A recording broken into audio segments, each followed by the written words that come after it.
ఎవరు పరలోకం పోవాలి ఎవరు పరలోకం పోకూడదు డిసైడ్ చేసే కెపాసిటీ నీ దగ్గర ఉంది. ఎవరైనా పరలోకం పోవాలంటే స్వార్థ ప్రకటించాలా, ప్రార్థన చేయాలా. నువ్వు నోరు మూసుకొని ప్రార్థన చేయకపోతే వాడు పరలోకం పోడు, ఎప్పటికి పోడు. స్వార్థ ప్రకటించడానికి అసలుకే పోడు.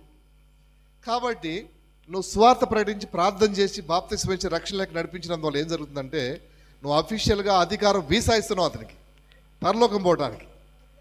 అందుకే అక్కడ పోస్ట్ తీసుకొచ్చి అపోస్తలుడు పౌలు ఇక్కడ పెట్టాడు. ఇది ఆత్మీయమైనటువంటి రాయబారి, అసలు ఇది మామూలు విషయం కాదు.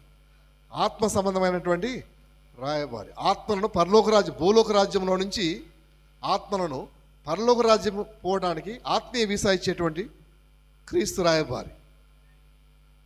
కంటికి కనిపించిన పోస్ట్, కానీ ఆ పోస్టులకు ఉంది వాల్యూ, కానీ భూలోకంలో ఈ పోస్టులకు విలువ తెలియదు. ఎందుకంటే వీళ్ళకి చదువు లేదు కదా. దేవునికి స్తోత్రం. ఆత్మీయ జ్ఞానం లేదు కాబట్టి అర్థం కాదు. ఆత్మీయ జ్ఞానం ఉన్న వాళ్ళకు అర్థమవుతుంది ఈ పోస్టు యొక్క విలువ.